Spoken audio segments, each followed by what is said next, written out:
چند دن پہلے میری اطلاع میں آیا کہ فیصل آباد جہاں ختم ہوتا ہے وہاں ایک گاؤں ہے، اور اس گاؤں کی ہسٹری یہ 1902 میں بنا تھا۔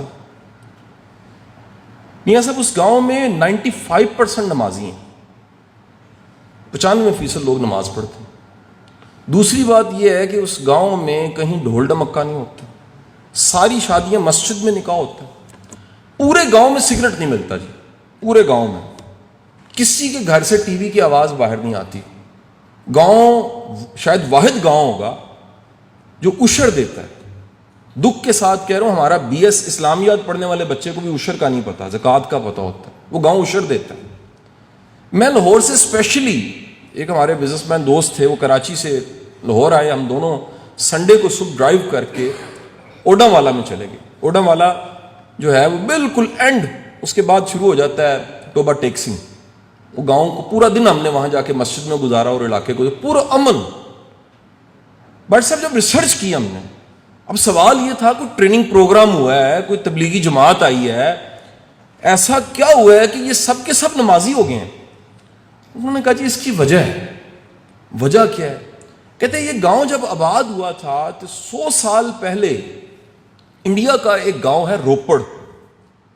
روپڑ سے کچھ بزرگ یہاں پر ہجرت کر کے آ گئے تھے، انہوں نے لوگوں پہ محنت کی، اور ان سب کا ماننا یہ تھا، جو میں ماننے والی بات بتانے لگوں، یہ آفاقی پرنسپل ہے۔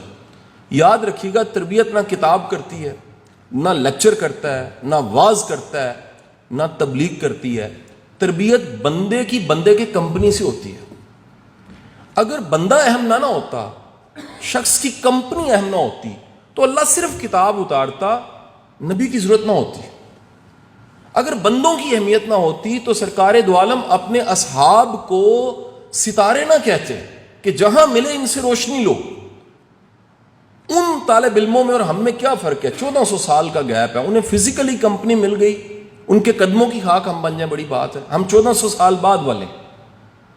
انسان کے ساتھ رہ کے سیکھتے، کمپنی سے سیکھتے، صحبت سے سیکھتا ہے، جو کہ صدیوں پرانا طریقہ تھا ہمارے ہاں خانقاہ کا، جو وقت کے ساتھ ساتھ یہاں ختم ہو گیا۔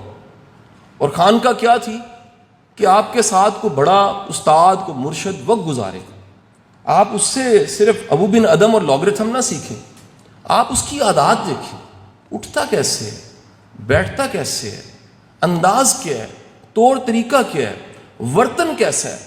آپ کا اس کے ساتھ واہ پڑے تو آپ کہہ سکیں کہ اس کی کمپنی نے جو مجھے سکھایا ہے میں اسے بھلا نہیں سکتا۔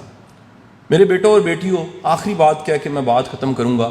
آج سے 15 یا 20 سال بعد جو کچھ آپ UET میں پڑھ رہے ہیں، جو آپ کالج میں آپ نے پڑھا، جو اسکول میں پڑھا، جو ہم سے پڑھا، جو گورنر ہاؤس میں آپ نے آ کے سیکھا، جو فاؤنڈیشن آپ ہفتے 10 دن بعد آتے ہیں سیکھتے ہیں، یقین کیجئے شاید وہ سبجیکٹ فزکس، کیمسٹری، میتھس اور آج کی آرٹیفیشل انٹیلیجنس آپ کو بھول جائے گی، لیکن سب مان جائیے کہ 20-25 سال بعد شاید مرنے تک بھی بندے کو رویہ نہیں بھولتا، ایٹیچیوڈ نہیں بھولتا۔